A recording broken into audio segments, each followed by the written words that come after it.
अस्सलाम वालेकुम नाज़रीन, आप हैं इस वक्त इसरार के साथ और आज का जो हमारा प्रोग्राम है वो है पाकिस्तान यूएस टाइज़ के हवाले से और उसको वजह तस्मीयत बख्श रहे हैं अमरीकी नौमुंतखब नायब सदर जो बाइडन, जो कि आज दौरे पाकिस्तान में मसरूफ़ हैं और मुख्तलिफ हमारे सदर साहब से और वज़ीर आज़म साहब से उनकी मुलाकातें हो चुकी हैं। और आज हम ज़रा तजिया करने जा रहे हैं कि पाकिस्तान यूएस टाइज़ जो हैं वो किस तरफ जा रही हैं और ये जो दौरा है इसकी क्या सिग्निफिकेंस है। और इसके लिए हमने अपने स्टूडियो में दावत दी है जनाब डॉक्टर रसूल बख्श रईस साहब को, जो कि इंतहाई पर्टिनेंट एनालिस्ट हैं और माशाल्लाह बहुत पाकिस्तान के जो टॉप के इंटेलेक्चुअल्स हैं उनमें शामिल होते हैं। लेकिन आपको मालूम है कि आज जुम्मतुल मुबारक और जुम्मतुल मुबारक की हमारी जो एक रवायत है उसको हम कंटिन्यू करते हुए चंद अहादीस आपकी खिदमत में पेश करता हूँ। दुरूद शरीफ के हवाले से जो मैं अक्सर आपसे गुजारिश भी किया करता हूँ कि रसूलुल्लाह सल्लल्लाहु अलैहि वसल्लम ने एक दिन घर से बाहर जब वो तशरीफ लाए तो आप सल्लल्लाहु अलैहि वसल्लम के चेहरे अनवर से खुशी और मुसर्रत के आसार जाहिर हो रहे थे। आप सल्लल्लाहु अलैहि वसल्लम ने फरमाया कि जिब्राईल अमीन अलैहिस्सलाम अल्लाह ताला का पैगाम लेकर तशरीफ लाए थे कि अल्लाह ताला फरमाते हैं कि क्या आप सल्लल्लाहु अलैहि वसल्लम को ये बात पसंद नहीं कि आप सल्लल्लाहु अलैहि वसल्लम की उम्मत में से जो शख्स आप सल्लल्लाहु अलैहि वसल्लम पर एक बार दुरूद शरीफ भेजे मैं उस पर 10 मरतबा रहमत भेजूं, और जो एक बार सलाम भेजे मैं उस पर 10 मरतबा सलाम भेजूं। और फरमाया कि जो शख्स मुझ पर दुरूद भेजता है तमाम फरिश्ते उस पर दुरूद भेजते हैं, ज्यादा भेजें या कम, और मेरा सबसे ज्यादा कुर्ब उस शख्स को हासिल होगा जो मुझ पर बकसरत दुरूद शरीफ भेजे। और जो शख्स मुझ पर एक बार दुरूद शरीफ भेजता है उसके नामा अमाल में 10 नेकियां लिख दी जाती हैं और 10 बुराइयां मिटा दी जाती हैं। आप सल्लल्लाहु अलैहि वसल्लम ने यह भी फरमाया कि अगर कोई शख्स कोई तहरीर लिखे जिस पर मेरे नाम पर दुरूद भी लिखा हो तो जब तक मेरा नाम उसमें लिखा होगा वो कागज और वो तहरीर उसमें फरिश्ते उसके वास्ते मग़फ़िरत की दुआ करते रहेंगे। सुभान अल्लाह। नाज़रीन, दुरूद शरीफ के हवाले से मैं अक्सर आपसे कहा करता हूँ कि इसको मामूल बना लीजिए। कुछ लोगों ने मुझे कहा कि ये आप हमें ऐसे ही कहते रहते हैं, लेकिन यकीन जानिए कि हमारी मसरूफियात अपनी जगह, हम बहुत मसरूफ़ लोग हैं, लेकिन उसमें से भी कुछ टाइम निकाला जा सकता है, ज़्यादा टाइम नहीं लगता। और कुछ नहीं तो कम से कम जब किसी ट्रैफिक लाइट पे खड़े हुए हों हम इधर उधर देखते रहते हैं और टेंशन लेते रहते हैं। उसका बेहतरीन ज़रिया उस टेंशन को रिलीज़ करने का ये है कि आप उस दौरान अगर आप दुरूद शरीफ पढ़ लिया करें तो वो हमारे सब के लिए इंशाल्लाह वजह नजात बन जाएगा। और इसकी यह भी वजह है कि मैं उसका जिक्र करता जा रहा हूँ, मेरे सब काम होते जा रहे हैं। ये था हदीस का सिलसिला। और जो बाइडन साहब का मैंने जिक्र किया तो जो बाइडन के हवाले से एक छोटी सी हम आपको वीडियो वॉल पे एक छोटा सा प्रोफाइल दिखाते हैं और बताते हैं कि जो बाइडन हैं क्या और कहाँ से बिलोंग करते हैं, ज़रा वो मुलाहिज़ा कीजिएगा।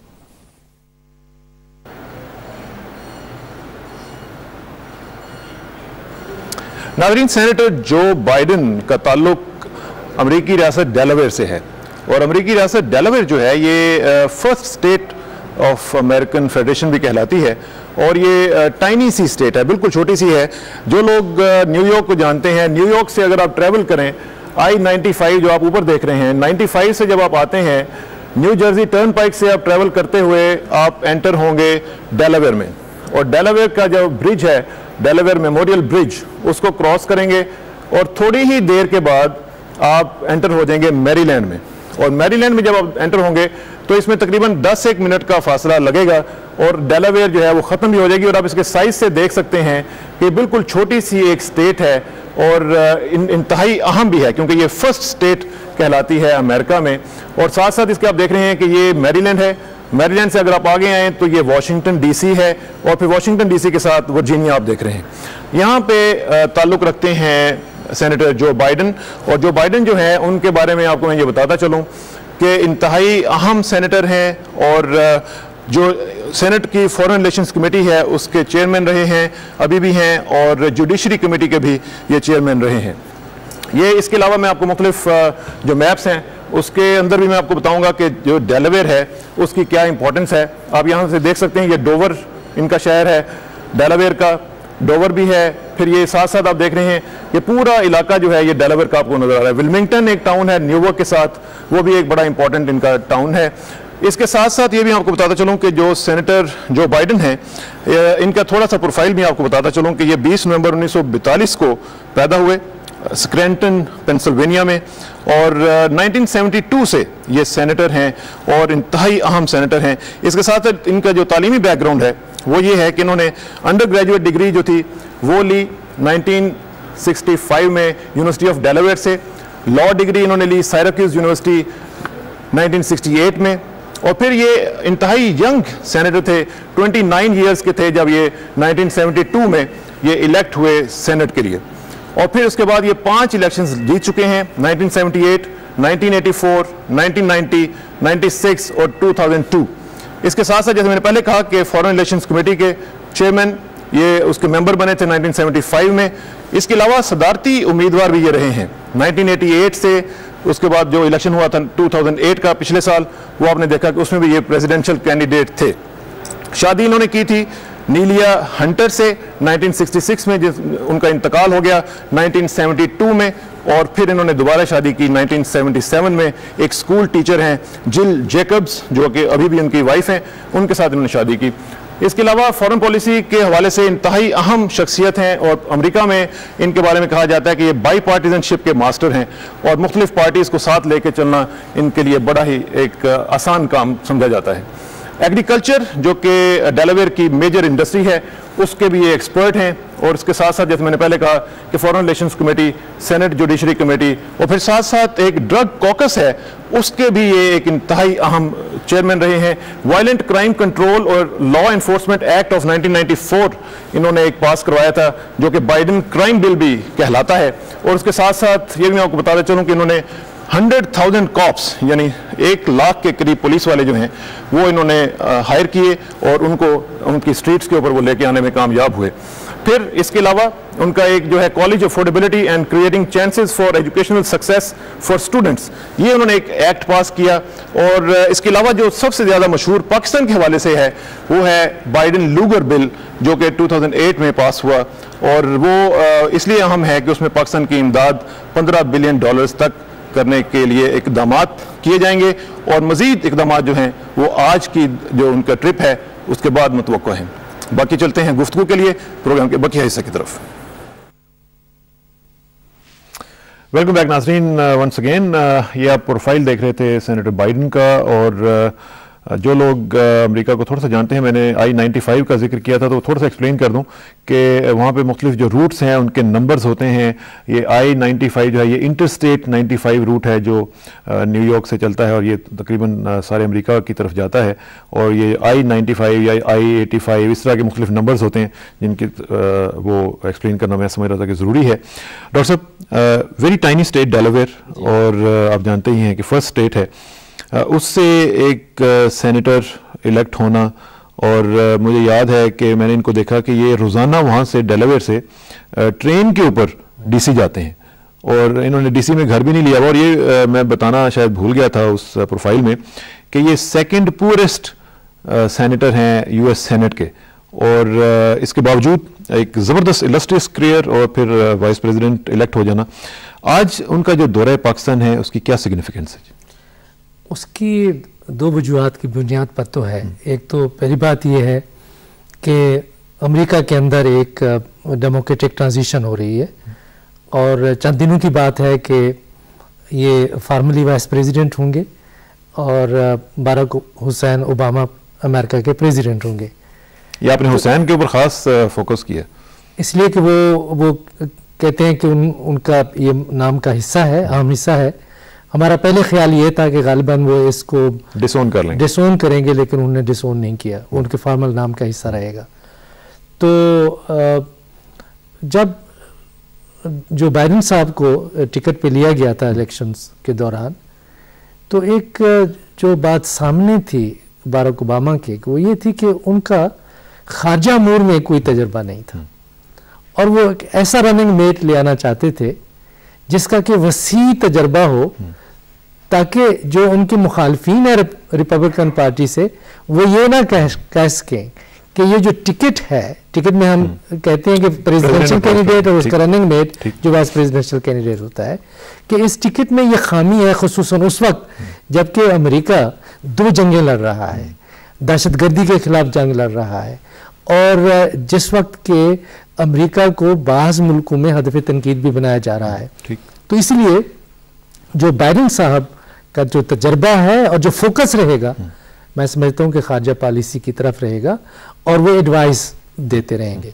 हिलरी क्लिंटन भी आप देखें कि वो भी बहुत तजर्बाकार हैं, अगरचे वजारत खारजा का कलमदार उनके पास होगा और फार्मली वही इस महकमा इस स्टेट डिपार्टमेंट को वो चलाएंगी, लेकिन जो बाइडेन का बेसिकली ये कह रहे हैं कि ही वोंट बी अ ले back kind of a vice president, he will be very active, बहुत एक्टिव। देखें हर एक प्रेसिडेंट जो आया है अमेरिका की तारीख में किसी न किसी खासियत से उसने एक किरदार अदा किया है, और पिछले कम से कम 30-40 साल से वाइस प्रेसिडेंट वो नहीं है जो 20वीं सेंचुरी के शुरू में हुआ करते थे। काफ़ी फ़ुआल हैं और उनको एक कैबिनेट का आप हिस्सा समझ सकते हैं। तो उस ट्रांजिशन के हवाले से मैं समझता हूँ ये ज़रूरी है, और ख़ुसूसन इस वक्त पाकिस्तान और हिंदुस्तान के दरमियान में जो कशीदगी है उसको कम करने में वो अपना एक किरदार अदा करना चाहते हैं। उसकी तरफ आते हैं, लेकिन मुझे थोड़ा सा मैं समझना चाह रहा हूँ और मेरा ख्याल है कि हमारे व्यूअर्स भी समझना चाहेंगे। जो बाइडेन साहब जो हैं, एक तो उनका तजुर्बा फॉरेन रिलेशंस का, और उसमें मेजर रोल उनके चेयरमैनशिप जो थी फॉरेन रिलेशंस कमेटी का, उसमें भी एक रोल उनका बड़ा रहा, और उसी की बुनियाद पे वो पाकिस्तान भी आते रहे और अमेरिका में फ्रेंड ऑफ पाकिस्तान के तौर पे भी जाने जाते हैं। जी बिल्कुल, बिल्कुल। ये भी एक उनके बारे में कहा जाता है कि वो पाकिस्तान के बारे में अच्छी सोच रखने वालों में ये एक बहुत बड़ी, मैं समझता हूँ कि पाकिस्तान के लिहाज से कामयाबी है कि बाराक ओबामा और जो बाइडेन कामयाब हो गए हैं, क्योंकि ये पाकिस्तान के दोस्तों में से है। जिस तरह से आपने कहा कि $15 बिलियन का एक मंसूबा पाकिस्तान की तरक्की के लिए, दिफा के लिए मंजूर कराना कोई आसान काम नहीं, और इस खित्ते के मामलात को समझना मैं समझता हूँ कि इस किस्म के तजर्बाकार सेनेटर्स का काम है कि अफ़गानिस्तान की जंग से लेके आज तक वो इस खित्ते से किसी न किसी लिहाज से वाबस्ता रहे हैं, और उनकी वाबस्तगी ज़्यादातर इस खित्ते के अमूर से इस लिहाज से है कि वो चेयरमैन है सेनेट फॉरेन रिलेशंस कमेटी के।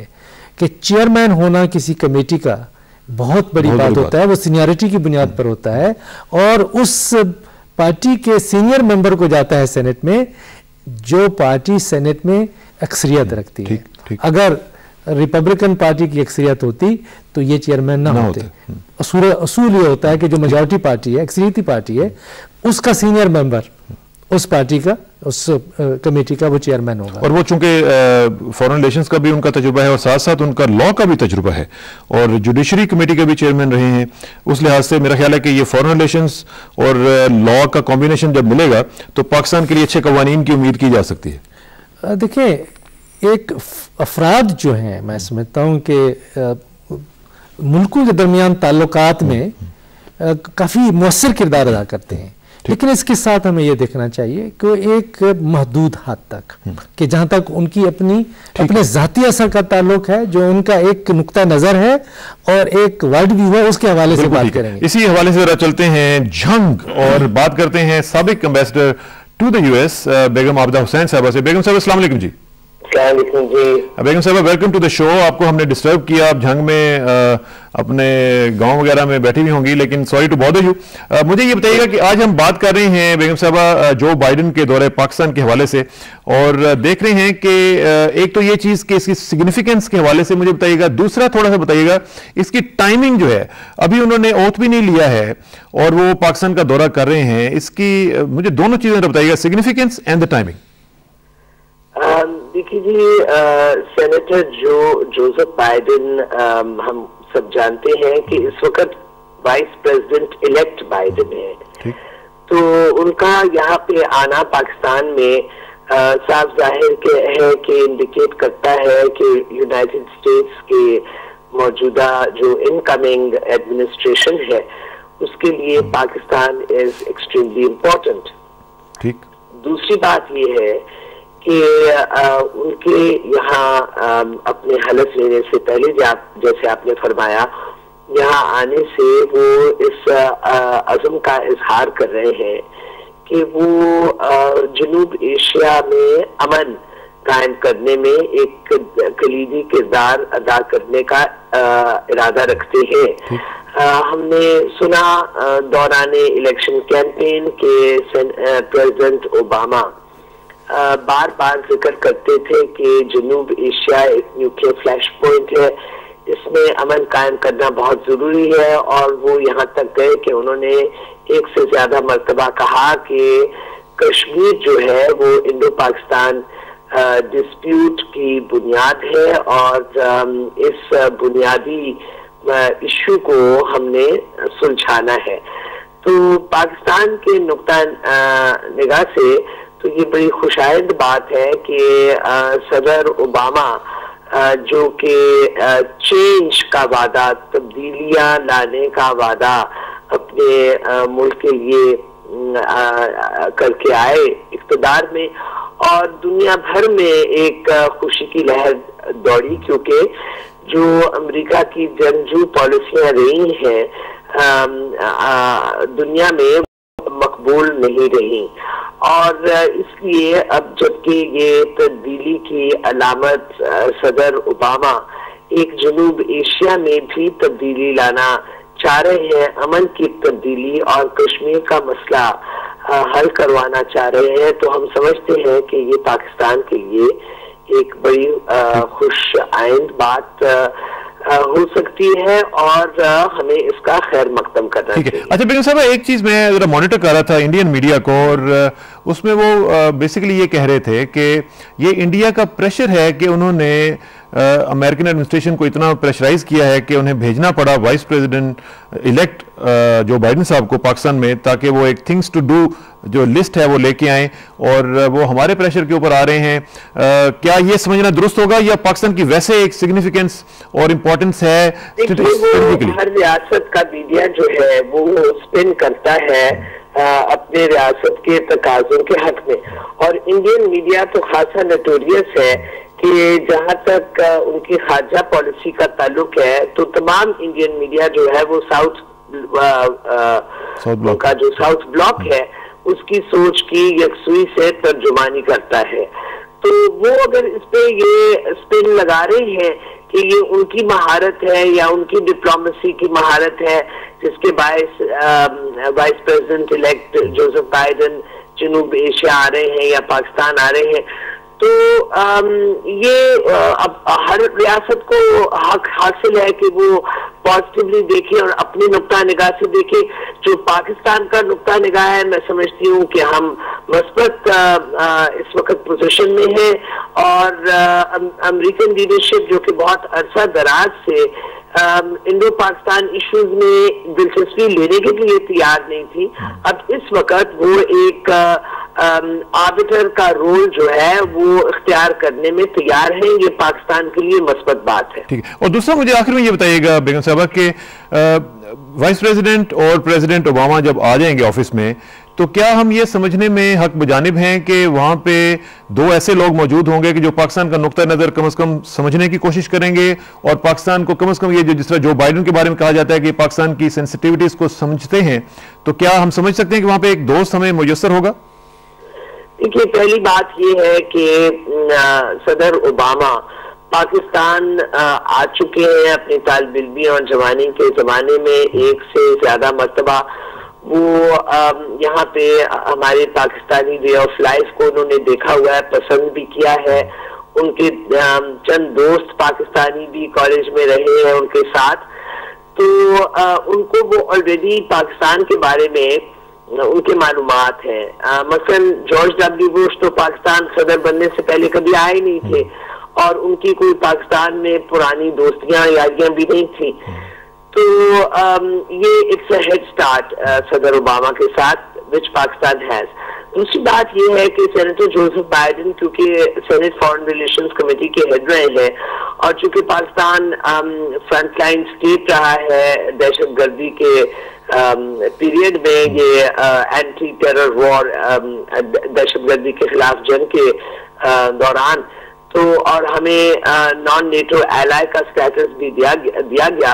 तो सेनेटर जोसेफ बाइडेन पिछले चंद सालों में 6 साल में मुतादिद बार पाकिस्तान तशरीफ लाए हैं, और उनकी पाकिस्तानियों के साथ सफारती सतह पे, क़यादत के सतह पे ताल्लुकात हैं। और सदर आसिफ अली जरदारी के साथ वाइस प्रेसिडेंट बाइडेन की एक से ज्यादा चंद मुलाकातें रही और दोस्ताना मुलाकातें रही जब जनाब जरदारी साहब न्यूयॉर्क में मुकीम थे, तो वो उनसे उनकी अच्छी खासी आशनाई है और मोहतरमा शहीद बेनजीर भुट्टो के साथ भी थी। तो उस लिहाज से हमें ये बहुत एडवांटेज है कि वो हमारी क़यादत को जानते हैं और हमारे खित्ते को जानते हैं और दहशतगर्दी की जंग के हवाले से उनको मुतादिद मरतबा यहाँ आने का मौका भी हुआ है। बहुत शुक्रिया बेगम साहब, आपसे इंशाल्लाह राब्ता रहेगा जी। Thank you very much and enjoy your stay at Jang ji. Thank you very much. अस्सलाम वालेकुम जी। बेगम आबिदा हुसैन साहब हमारे साथ मौजूद थी जंग से और तफसील से अपना नुक्ता नज़र बता रही थी। डॉक्टर साहब, टाइमिंग का मैंने उनसे पूछा था कि टाइमिंग के हवाले से कुछ सिग्निफिकेंस भी है इसकी ट्रिप की? मैं समझता हूँ कि इसकी जो अहमियत है वो एक तो अफ़गानिस्तान में जो जंग है उसके हवाले से, दूसरी जो इसकी अहमियत है वो हिंदुस्तान और पाकिस्तान के दरमियान में जो कशीदगी है, हमारी तरफ से तो कशीदगी नहीं है, मैं समझता हूँ जो हिंदुस्तान ने हमारे ऊपर दबाव डाला हुआ है, उस तनाव की कैफियत को ख़त्म करने के लिए नई इंतज़ामिया अपने तौर पे मदाखलत कर रही है और समझने की कोशिश कर रही है कि मामलात किस तरफ जा रहे हैं, क्या सोच है पाकिस्तान के अंदर, क्या सोच है हिंदुस्तान के अंदर, पाकिस्तान क्या कुछ कर सकता है और हिंदुस्तान ने क्या करना है कि ताकि दोनों मुल्कों के दरमियान ताल्लुकात दोबारा एक मामूल की सतह पर आ जाएं। तो कोशिश मेरे ख्याल में इस लिहाज से ज्यादा अहम है। तो इसको ये तो नहीं कहा जा सकता कि जिस तरह वो नई एडमिनिस्ट्रेशन आ रही होती है या आ चुकती है तो वो कहते हैं कि get to know each other trip, इस तरह का तो ट्रिप नहीं है ये ना ही ये आर्म ट्विस्टिंग का ट्रिप हो सकता है इस तरह का इंडियन मीडिया कह रहा है। किस तरह का ट्रिप होगा ये? देखिए जी, इंडियन मीडिया की तो हमें बात ही नहीं करनी चाहिए, वो बात अपने तौर पर करते हैं, हमें अपनी बात करने की ज़रूरत है। और हमारे लिए मैं नहीं समझता कि ये इसके अलावा कि पाकिस्तान का मौक़िफ़ समझा जाए, क़यादत के साथ बातचीत की जाए कि कई ऐसे मामलात होते हैं जो आला सतह पर ही एक दूसरे से बातचीत करके तय होते हैं और पाकिस्तान और अमेरिका के दरमियान तो ताल्लुकात बेहतरीन हैं और रहे हैं और जो बातचीत मुख्तलिफ सतह पे होती रहती है। ये नहीं है कि कोई तातुल है, उस तातुल को ख़त्म करने के लिए आए हैं कि एक नई इंतज़ामिया की सोच के ज़ाविये क्या हैं, उसके मुख्तलिफ पहलू क्या हैं, उसकी तरजीहात क्या हैं और पाकिस्तान उन तरजीहात पर कैसे पूरा उतरेगा। ये जानने का विज़िट नहीं है, ये मैं समझता हूँ कि ये एक ऐसा विजिट है जो पाकिस्तान को हम आहंग करना है और अमेरिका को हम आहंग करना है। इससे तो पाकिस्तानी खदशात क्या इससे ये भी किया जा सकता है, क्योंकि मैं ये सवाल इसलिए आपसे पूछ रहा हूँ कि अमेरिकन कांग्रेस में मुझे एक दफ़ा कांग्रेसमैन ने बताया कि 50% of the congressman don't even have their passports. उनके पास 50% के पास तो पासपोर्ट ही नहीं है, वो बाहर का उनका व्यू वर्ल्ड व्यू क्या होगा। लेकिन इसके बावजूद अगर ओबामा एडमिनिस्ट्रेशन अभी उन्होंने आए नहीं है, ओथ नहीं लिया है और पहले से अगर उन्होंने ये एक मैसेज दिया है कि जनाब हम एंगेज करेंगे वर्ल्ड लेवल पे और मुख्तलिफ इशूज़ जो होंगे उनको हम एंगेज करेंगे, क्या इसको भी इस तरह भी लिया जा सकता है? जी बिल्कुल, मैं समझता हूँ कि ये अमेरिका की जो इंतज़ामिया है उसमें एक ट्रांजिशन के मराहल होते हैं और वो ट्रांजिशन बिल्कुल आखिरी मराहल में है, जबकि उन्होंने टेक ओवर करना है, 20 तारीख को करना है, 20 तारीख को इनाग्रेशन हो रही है। तो ये एक हंगामी सूरत हाल नहीं होती वहाँ पे, बल्कि ट्रांजिशन तो उस दिन से शुरू हो जाती है जिस दिन इलेक्शंस के रिजल्ट बिल्कुल अनाउंस होते हैं। और इससे पहले कि जब इलेक्शन शुरू होता है 6 महीने 7 महीने पहले इक़्तिसादी सूरत हाल के बारे में, खारजा पॉलिसी के बारे में, जो मुझे अपने जो अमरीकी दोस्त हैं उन्होंने ये बताया कि भी कोई 300 के करीब एडवाइजर्स हैं ओबामा के एज ए कैंडिडेट। अच्छा, इवन एज ए कैंडिडेट, ऐसे कैंडिडेट थे मुख्तलिफ अमूर में, और वो लोग जो यूनिवर्सिटियों में पढ़ाते हैं, तहकीक करते हैं और खुसूसन जिनकी नज़र हिंदुस्तान और पाकिस्तान और अफगानिस्तान पे रही है, वो लोग उनको एडवाइस कर रहे हैं। ये मरहला बाद में शुरू नहीं होता।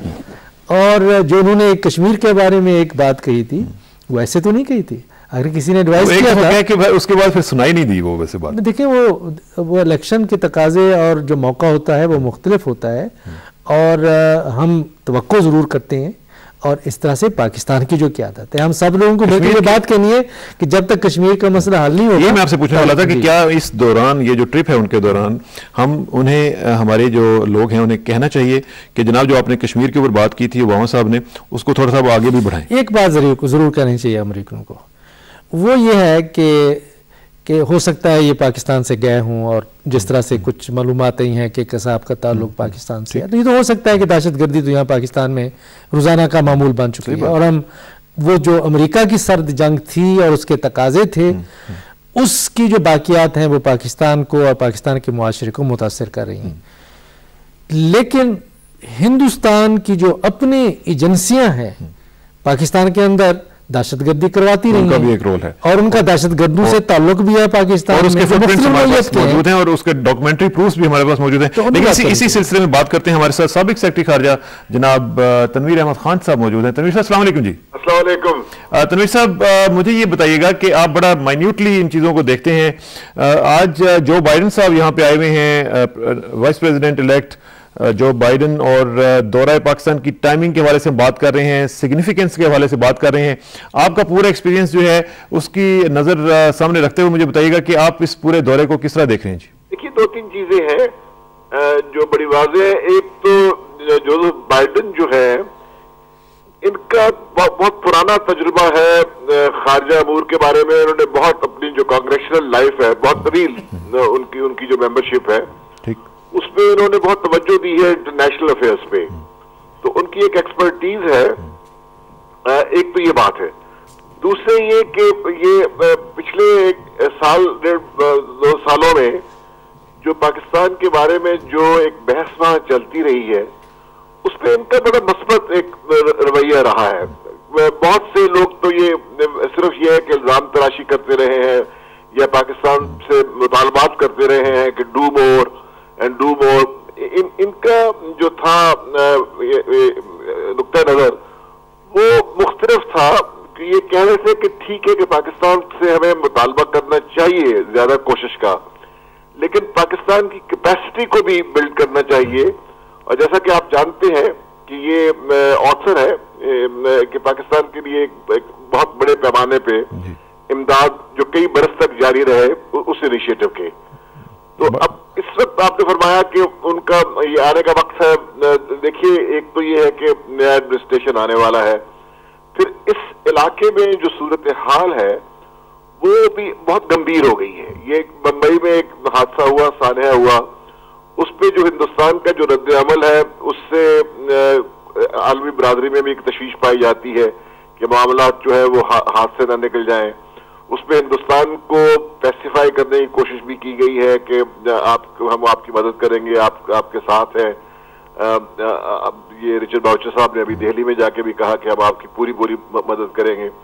लेकिन साथ साथ मैं समझता हूँ कि एक जो नया एक तस्वुर उभर रहा है अमेरिका में, ये हमारे जो आज के मेहमान हैं ये शायद उसकी तर्जुमानी कर रहे हैं। वो ये है कि ये पूरा जो खित्ता है इस पे एक टोटल नजर डालनी पड़ेगी, एक होलिस्टिक नजर डालनी पड़ेगी अफगानिस्तान, पाकिस्तान, हिंदुस्तान, इनके मसाइल पे। और आपने देखा कि इलेक्शन के जमाने में कुछ चीजें कही गई हैं जो बड़ी उम्मीद अफजा थी।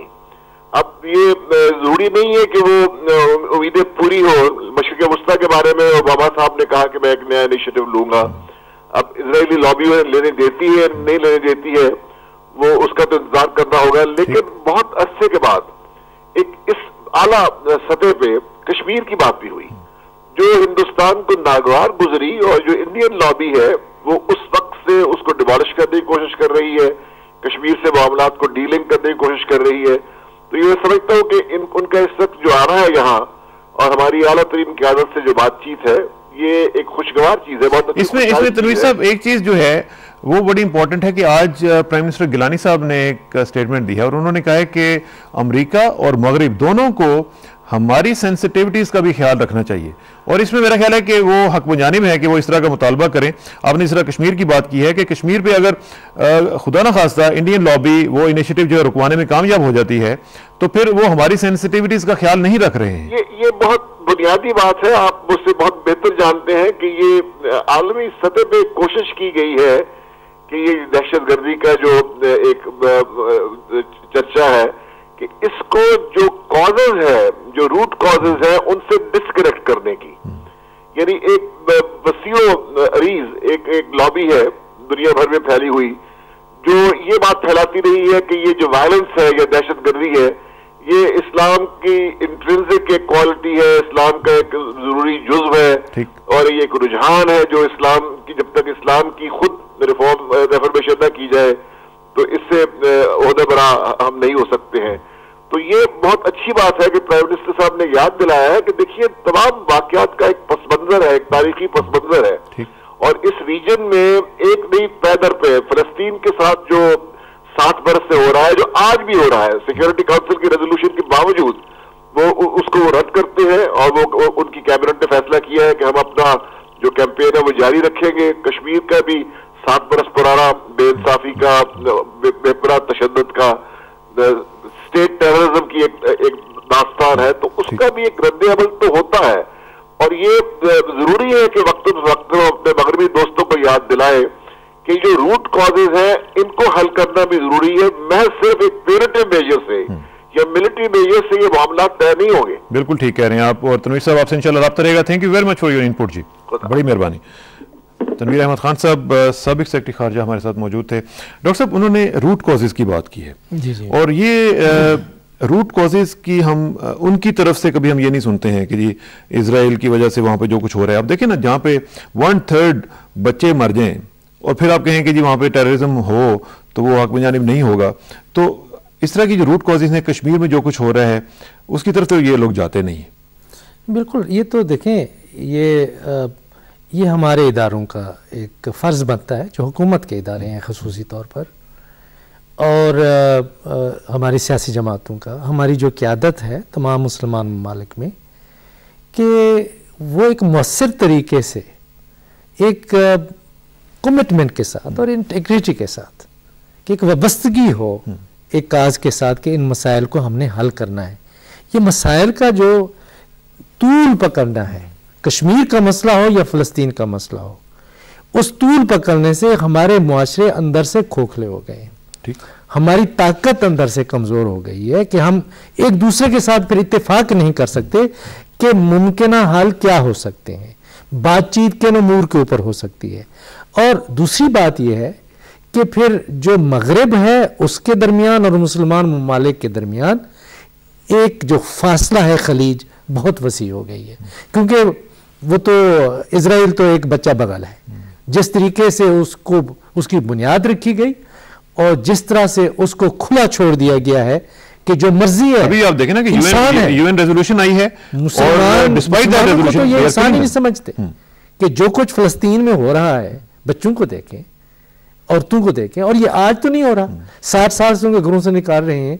तो वो एक ह्यूमनिज्म की, ह्यूमन कॉन्शियसनेस की सबकी बात करते हैं कि रियासतों की तरफ से दहशतगर्दी हो, और हमने देखा हिंदुस्तान ने 70,000 के करीब कश्मीरी मार दिए।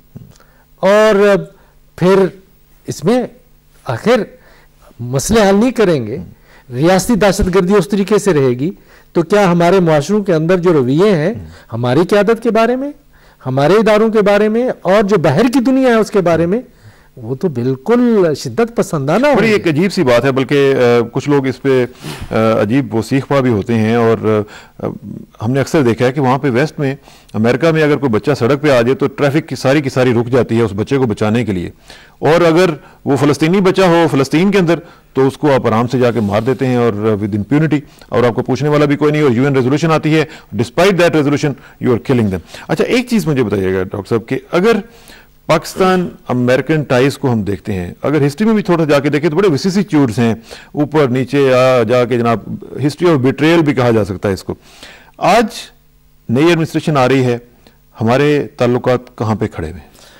मैं समझता हूँ कि जो हमारे ताल्लुकात हैं जो बेहतरीन हो सकते हैं वो हैं, और माजी में भी मैं समझता हूँ कि बहुत अच्छे ताल्लुकात रहे हैं। जहाँ तक बिट्रेयल का ताल्लुक है ना, वो पाकिस्तानी उसको समझ नहीं पाते, उसको समझते हैं कि अगर दोस्ती है तो दोस्ती है, दुश्मनी तो चाइना की दोस्ती की तरह समझ लेते हैं कि अमेरिका की भी दोस्ती होगी। तो देखिए दुनिया में ऐसा कहीं नहीं होता, जो ताल्लुकात की नोयत होती है वो मफादात पर मबनी होती है। मफादात आगे तब्दील होती हैं तो आपने अपना एक अलग रुख। वैसे अमेरिकन के जाती ताल्लुकात की सतह पर भी उनके इसी तरह के होते हैं, काम आया मौका आ गया तो कर लिया, नहीं आया तो चले गए। वो ऐसा भी नहीं होता क्योंकि फिर दोबारा ताल्लुकात कायम रखने में दुश्वारी पैदा होती है। एक सबसे बड़ा जो उन्होंने एक अपना नुकसान किया और पाकिस्तान और अफगानिस्तान का नुकसान किया वो ये था कि अफगानिस्तान की जंग में मुजाहिदीन की फतह के बाद वहाँ पे एक ऐसी हुकूमत का क़याम जो वहाँ की नुमाइंदा भी होती और मुअस्सर भी हो सकती है और उसकी इमदाद करना, वो उसको अफगानिस्तान को छोड़ के चले गए। और फिर वहाँ से वो अफगानिस्तान के अंदर फसाद पैदा हुआ कि जो अफगानिस्तान की जो सिविल वार है, अगरचे हमारा मौजू नहीं है मैं, लेकिन अमेरिका और पाकिस्तान के ताल्लुकात के हवाले से इस बात को कहना ज़रूरी समझता हूँ कि उनकी सिविल वार में ज़्यादा लोग मारे गए और उनके शहरों का, काबुल का, हर जगह का नुकसान हुआ और फिर हर किस्म के शिद्दत पसंद वहाँ पे जमा होना शुरू हो गए। तो उससे हम बच सकते थे और आज वो तो दूर बैठे हुए हैं, उनके तो यहाँ फौजी हैं, हम तो करीब बैठे हुए हैं, हम तो रोज़ाना देख रहे हैं कि उसके असरात क्या हैं। और फिर पाकिस्तानियों के जहन में ख़ुसूसन जब 1992 और 93 का ज़माना था, उस ज़माने में उन्होंने फिर कश्मीर के मसले के ऊपर जब बिल क्लिंटन की नई एडमिनिस्ट्रेशन आई तो हमारे ऊपर उन्होंने दबाव डालना शुरू कर दिया कि जी देखें आप ये जो आज़ादी की जंग कश्मीरी लड़ रहे हैं, आपका उससे कोई ताल्लुक नहीं होना चाहिए। अगर आप किसी किस्म की आप उनको सपोर्ट करते हैं तो हम आपको दहशतगर्द करार देते। वो मैं से तो नाइंसाफी, वो नाइंसाफी थी। और इसी नाइंसाफी को ही थोड़ा सा कंटिन्यू करते हैं और चलते हैं फ्लोरिडा और हमारे साथ renowned journalist based in Florida जनाब जहांगीर खटक साहब मौजूद हैं। खटक साहब अस्सलाम वालेकुम जी। खटक साहब, हम बात कर रहे हैं जो बाइडेन साहब के दौरे पाकिस्तान की, और मुझे ये जरा बताएं कि आप वहाँ पे अमेरिका में हैं और लोगों से आपका इंटरेक्शन भी जारी रहता है।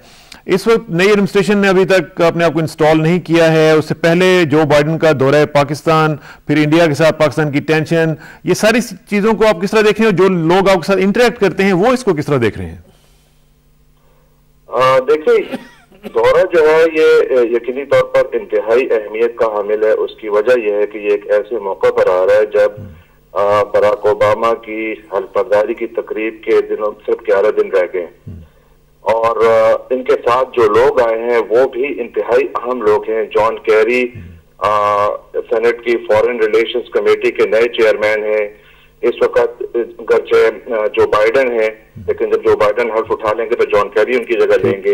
इसी तरह जो लिंडसे ग्राहम है वो US foreign armed services committee के मेंबर हैं। लेकिन वो बिल रिचर्डसन जो थे खटक साहब, जो होमलैंड सिक्योरिटी कमेटी के भी मेंबर हैं। खटक साहब, इंतहाई अहम, मुझे ये बताइएगा कि वो आपने इन लोगों का जिक्र किया है, बिल रिचर्डसन जो थे, बड़े इनके कॉन्फिडेंट थे, वो इसमें से निकल गए हैं। हाँ जी, बिल रिचर्डसन इसलिए निकल गए कि वो इस वक्त अंडर इन्वेस्टिगेशन है क्योंकि उनकी रियासत, क्योंकि वो न्यू मैक्सिको के गवर्नर भी हैं और उनकी रियासत में एक कॉन्ट्रैक्ट दिया गया था जिससे उनका कुछ लिंक के बारे में इन्वेस्टिगेशन हो रही है, तो इसीलिए उन्होंने खुद अपना आप जो है विथड्रॉन जो उसकी कैबिनेट पोजीशन से। तो लेकिन जो इस वक्त जो ये दौरा है कप्तान साहब, ये इंतहाई अहमियत का हामिल इसलिए है कि मेरी नजर में तो ओबामा जिस तरह से अपनी इंतखाबी मुहिम में अमरीकी कौम से ये वादा कर चुके हैं कि वो साउथ एशिया और खुसूसन पाकिस्तान और अफगानिस्तान से मुतालिक अमरीकी पॉलिसी तब्दीलियां लाएंगे, मेरा ख्याल है कि ये उस तब्दीली का आगाज है। और जो बाइडेन के साथ वो लोग जो कि फ्यूचर में अमरीकी फॉरेन पॉलिसी पर उनका बहुत बड़ा असर होगा, उनके साथ इस सफर में मौजूदगी इस बात की गमाजी करती है कि आने वाले दिनों में ये शख्सियात जो अमरीकी कौम से वादा कर चुके हैं शायद उसको अमली जामा पहनाने का मुकम्मल प्रोग्राम रखते हैं। अच्छा, मुझे ये बताएं, बाइडेन जो है उनके बारे में पाकिस्तानी कम्युनिटी यहाँ पर भी काफी मुस्बत राय रखती है। उसकी वजह यह है कि उनको पाकिस्तान का पुराना दोस्त समझा जाता है। ठीक है। और दूसरी बात यह है कि उनके बारे में एक राय दूसरी भी बहुत अहम है कि आम ख्याल ये है, और जो बाइडेन कई दफा कह भी चुके हैं कि वो पाकिस्तान में जमहूरियत के बहुत बड़े हामी हैं और इसीलिए वो जो आउटगोइंग एडमिनिस्ट्रेशन है, बुश एडमिनिस्ट्रेशन के बहुत बड़े क्रिटिक रहे थे, क्योंकि वो कह रहे थे कि आप किसी भी इंडिविजुअल सेंट्रिक पॉलिसीज जो है वो ना बनाए, क्योंकि वो अमेरिका के मफाद में नहीं है। और इंतखाबात के दौरान जो बाइडन ने अपने उन्होंने रिचर्ड लूगर के साथ मिलकर एक बिल भी सेनेट में पेश किया था, जो उनकी फॉरेन रिलेशंस कमेटी ने अप्रूव भी कर दिया कि वो सेनेट के फ्लोर पे आना है। और उसको जो प्रेसिडेंट इलेक्ट ओबामा है उन्होंने भी उसको सपोर्ट किया है। और वो बिल जो है उसके तहत पाकिस्तान के लिए जो गैर फौजी इमदाद है उसमें बहुत बड़ा इजाफा होगा और अगले 10 सालों में कोई $15 बिलियन इमदाद पाकिस्तान को मिलने का इम्कान है। बहुत बहुत शुक्रिया, आपसे इंशाल्लाह राब्ता रहेगा। खटक साहब, thank you very much. Jahangir Khattak साहब हमारे साथ मौजूद है फ्लोरिडा से। रिचर्ड लूगर बिल पे भी थोड़ी सी जरा डॉक्टर साहब मैं आपकी इनपुट चाहूँगा कि ये जो इनिशिएटिव था जिसमें सेनेटर रिक लूगर और जो बाइडन शामिल हैं और जिसको जिस तरह खटक साहब भी बता रहे थे कि ओबामा ने भी सपोर्ट किया है, उससे क्या इम्पैक्ट पड़ेगा हमारे लिए? देखिए, अगर आप 15 बिलियन को 10 साल में आप तकसीम करें तो 1.5 बिलियन बनेगा। और हमारे जो अपने सिर्फ जो ओवरसीज़ वर्कर्स हैं वो पाकिस्तान को तकरीबन, जो फॉरेन एक्सचेंज की मैं बात करूँ, ला रहे हैं वो कि 5 बिलियन से कहीं ज़्यादा है। तो असल में मैं ज़ाती तौर पर ये इमदाद और कर्ज़े जो हमारी हुकूमतें आसान तरीका समझती हैं, मैं उसके खिलाफ हूँ। डॉक्टर साहब, there is a bad news. मैंने आपको, sorry to cut you short, नाजरीन, लाहौर में 3 धमाकों की इतलात आई हैं और हम कोशिश करेंगे कि फौरी तौर पर हमारा किसी रिपोर्टर से रब्ता हो जाए और हम उनसे पूछें कि वहाँ पे क्या हुआ है। ये एक अजीब सी इस तरह की खबरें हमारे पास आती रहती हैं। 3 धमाकों की खबर है और उसमें कुछ हिलाकतों का भी अंदेशा है। अल्लाह करे कि कम से कम रहें। हम कोशिश कर रहे हैं कि हमारे PTV के किसी रिपोर्टर से बात हो लाहौर से और हम उनसे तफसीलात जानें और पूछें कि ये इसकी तफसीलात क्या हैं। बहुत ही अफसोसनाक खबर और बड़ी ही अंदोहनाक, जिसमें पता चला है कि कुछ हिलाकतें भी हैं। तो डॉक्टर साहब, आप अपनी बात जारी रखिएगा। मैं इस पर जैसे ही हमें रब्ता होगा तो हम उनसे तफसीलात लेंगे। जी, मैं ये बात कर रहा था कि जो कर्ज़े और इमदाद है कि ज़रूरत पड़ती है और ज़रूरत के वक्त करना चाहिए, लेकिन हमारे यहाँ जो कर्ज़े लिए गए हैं माजी में, जब यहाँ पे मोहतरम परवेज मुशर्रफ और शौकत अजीज किस्म के लोग, sorry to cut you short again, let's go to Lahore और हम बात करते हैं अमजद अली शाह से, हमारे रिपोर्टर हैं। अमजद, अस्सलाम वालेकुम जी। जी अमजद, जरा बताइएगा कि ये तफसीलात इन धमाकों की क्या हैं और ये कब हुए हैं और कहाँ कहाँ पे हुए हैं? ये अभी तक तो इसकी वजूहत या उनको पता नहीं चल सका, लेकिन ये मेन जो चेरिंग क्रॉस है माल रोड के ऊपर, जहाँ पे बाबरा हाउस और असेंबली हॉल का जो बिल्डिंग इनकी है, इसके साथ यहाँ पे अल्फा सिनेमा है। तो अल्फा सिनेमा के बिल्कुल जो साथ उनके स्टैंड है ना, जिसमें गाड़ियां मोटरसाइकिल स्टैंड है, ये वहाँ पे धमाके हुए। ऊपर नीचे 4 धमाके अभी तक हो चुके हैं। सेम एक ही जगह पे 4 धमाके हुए हैं? जी बिल्कुल, एक ही जगह पे, यानी ये कह सकते हैं आप एक जगह से दूसरी जगह तक तकरीबन 20-30 फुट का फासला है बस। अच्छा, और कुछ हिलाकतों का भी कुछ खबरें आ रही हैं या सिर्फ जख्मी हैं? इसकी नौयत का नहीं पता चल सका, ना ही इसके अंदर बहुत ज्यादा है और अभी इमदादी टीमों को भी अंदर जाने में काफी मुश्किल पेश आ रही है।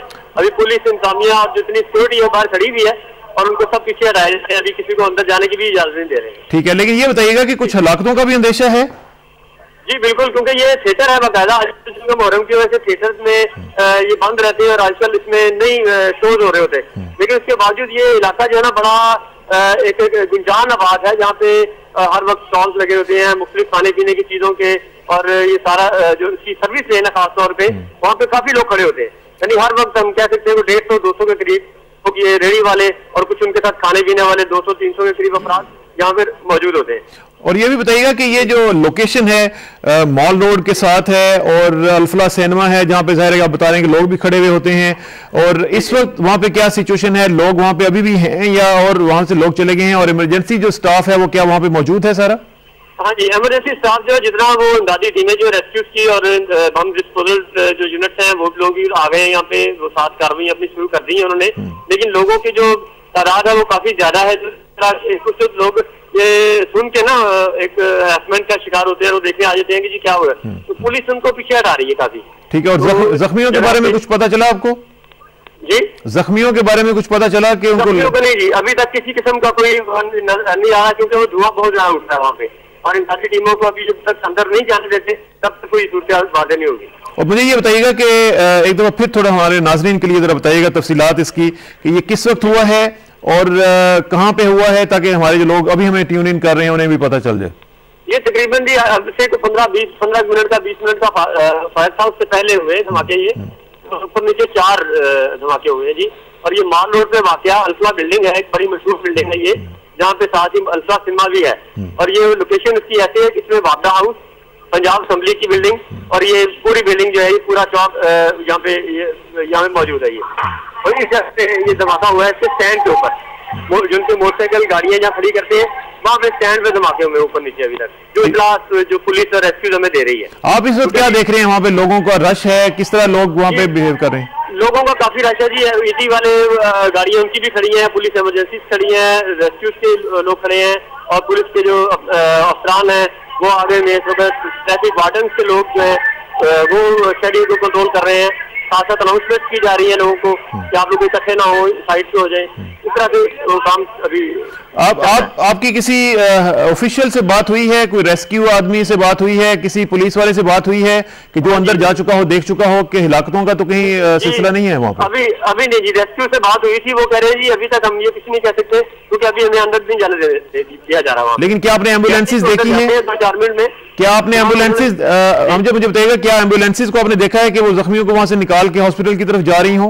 जी, हमने ईदी की एम्बुलेंस देखी है जी, जो लेके गई है उनको फौरी तौर पे। 2 एम्बुलेंस निकली है ईदी वालों की। ठीक। और उसमें वो अंदर से निकली है, लेकिन अभी उसमें जख्मियों की तादाद कितनी थी और कितने के जख्मी थे वहां पे। ठीक है। और इसमें अभी तक कुछ पता नहीं चल सका कि इसकी वजह क्या है और किस किस जगह पे हुए हैं? हाँ जी, जगह तो मैंने बता दी ना, क्योंकि स्टैंड से मुतसिल इलाका है वो सारा। नहीं, मुझे सिर्फ ये बताएं एग्जैक्ट लोकेशन जो है ना वो अभी तक नहीं पता चलती। मैं सिर्फ ये कंसर्न हूं कि क्या एक ही बिल्डिंग जो आप बता रहे हैं कि अल्फला सिनेमा के साथ हुए हैं, एक ही जगह पे 4 धमाके हुए हैं या मुख्तलिफ जगहों पे 4 धमाके हुए? नहीं, एक ही जगह है, जगह वही है, एक ही जगह है। हो गया एक 15-20 फुट के फासले पे हुआ है स्टैंड से खुली जगह पे, तो लोकेशन वही है 4 धमाकों की। ठीक है। और ये बेसिकली इलाका वो है जो आपने बताया कि पंजाब असेंबली एक तरफ है, दूसरी तरफ अल्फला बिल्डिंग है और उसके सामने आपको मालूम है कि वो यादगार भी है और मॉल रोड का इलाका है। तो इसकी मॉल रोड का इलाका थोड़ा सा इससे हट जाता है। नहीं, मॉल रोड ये बेसिकली मॉल रोड की मैं बात कर रहा हूँ कि ये मॉल रोड के ऊपर बिल्कुल ये इलाका है। और हाँ जी, बिल्कुल। और जिनसे आप ये कह सकते हैं जी कि जहाँ फिरोज संघ की बिल्डिंग इनके बिल्कुल साथ है, जहाँ पे बुक शॉप, बड़ी मशहूर बुक शॉप है, इंडस होटल है एक, ये बड़ा मशहूर इंडस होटल है वहाँ पे। ठीक है। और क्या ट्रैफिक रोक दी गई है वहाँ पे? लोग तो नहीं आ जा रहे हैं? नहीं जी, ट्रैफिक जो चेरिंग क्रॉस मुकम्मल तौर पे बंद कर दिया गया अपने ट्रैफिक पे आने के लिए माल पे, और वहाँ से रीगल शॉप से जो आने वाले हैं ये पूरा का पूरा एरिया ट्रैफिकली रुका हुआ है। ठीक है। और ये भी बताइएगा कि क्या एक्टिविटी ये भी आप देख रहे हैं, कुछ मजीद लोग आए हैं रेस्क्यू के या जो ऑलरेडी वहाँ पे मौजूद थे वही काम कर रहे हैं? नहीं सर, अभी तक वही लोग जो है रेस्क्यू के जितने लोग आ चुके थे, जितनी टीमें आ चुकी थी वो भी वो काम कर रही हैं, ईदी वालों की हैं, रेस्क्यू वालों की हैं, और ये सारे मिलके इकट्ठे एक काम में लगे हुए हैं। ठीक है। और ये मुझे बताइएगा एक बार फिर हमारे नाजरीन के लिए कि अभी तक आपको अंदाजा नहीं है कि हिलाकतों का अंदेशा है या सिर्फ जख्मी है? कोई भी नहीं। जी सर। हेलो जी अमजद, आपके पास कोई ऑफिशियल्स हैं जिनके साथ हम बात कर सकें, कोई पुलिस वाले या कोई रेस्क्यू 1122 वाले? हाँ जी, रेस्क्यू वाले हैं लोग, मैं उनसे बात करा तो अगर आप काइंडली देख सकें, अगर आपके करीब हो तो हम उनसे बात करना चाहेंगे। मेरा नाम सर रिजवान साहब है। अच्छा, ये रिजवान साहब है जी, रिजवान साहब बताएंगे बाकी बेटी की ऑफिशियल बेटी है।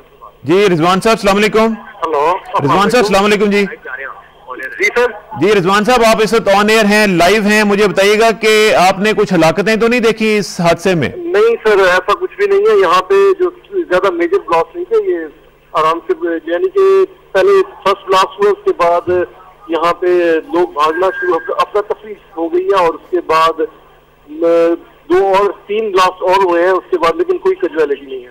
कैजुअलिटी आपने अभी तक नहीं देखी है और आप कह रहे हैं कि ये हाई इंटेंसिटी ब्लास्ट नहीं है?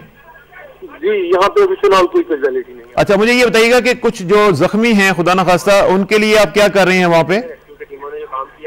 हेलो जी सर। रिजवान साहब, मुझे बताइएगा कि रेस्क्यू के लिए आप क्या कर रहे हैं? आपके पास टीम है वहाँ पे मौजूद है, गाड़ियां हैं, सब कुछ लोग मौजूद हैं यहाँ पे, और हर बंदा, हर महकमा अपना अपना काम कर रहा है। लेकिन अभी तक जख्मियों के बारे में आप कुछ नहीं बता सकते हैं? जी, फिलहाल तक तो हमें कोई नजर नहीं है। और कैजुअलिटी भी आप कह रहे हैं कि नहीं है? जी हेलो हेलो हेलो जी जी जी Amjad, thank you very much. और ये हमें बताते रहिएगा कि क्या तफसीलात हैं और किस तरीके से मजीद रेस्क्यू की एफर्ट्स जो हो रही हैं, और अगर आपका राब्ता जी हाँ जी जैसे जैसे भी इंफॉर्मेशन आती है फर्दर मैं आपको बताता रहूँगा। चलें रिजवान और अमजद साहब, आपका बहुत शुक्रिया। आप हमें ज़रा अपडेट रखते रहिएगा और बताते रहिएगा कि वहाँ पे क्या सूरत हाल है। थैंक यू वेरी मच, बहुत शुक्रिया। अमजद अली शाह हमारे रिपोर्टर मौजूद थे, और इसी खबर के साथ, चूँकि एक खबर जो कि बुरी खबर है, उसके साथ ही अब प्रोग्राम का वक्त भी ख़त्म हो रहा है। मैं शुक्रिया अदा करना चाहूँगा डॉक्टर साहब, सॉरी ये it's a fact of life now, we have to admit it. और हम बात कर रहे थे कि पाकिस्तान दहशतगर्दी का शिकार है, और जो लोग ये कहते हैं कि पाकिस्तान दहशतगर्दी फैला रहा है, खुदा न खास्ता उनको ये देख लेना चाहिए कि हम खुद कितना बड़ा नुकसान उठा रहे हैं। डॉक्टर साहब आपका बहुत शुक्रिया, आपसे इंशाल्लाह रब्ता भी रहेगा, और आपसे इंशाल्लाह फिर किसी दिन प्रोग्राम में हम तफसील से बात करेंगे। नाज़रीन, ये था आज का प्रोग्राम। दिल भारी है क्योंकि जाते जाते एक बुरी खबर हमें मिली है, लेकिन दुआ है कि मेरी इज़्ज़त के लिए काफ़ी है मेरा मौला कि मैं तेरा ही बंदा हूँ, और मेरे फ़ख्र के लिए काफ़ी है कि तू ही मेरा परवरदिगार है। तो बिल्कुल उसी तरह है जिस तरह मैं चाहता हूँ, मुझे भी उसी तरह बना दे जिस तरह तू चाहता है। स्पुरदम बतोमाए खेशरा तू दानी हिसाब कमो बेशरा। मुझे इसरा किसानों को मंडे तक के लिए इजाज़त दीजिए। मंडे को इंशाल्लाह मुलाकात होगी। अल्लाह हाफ़िज़।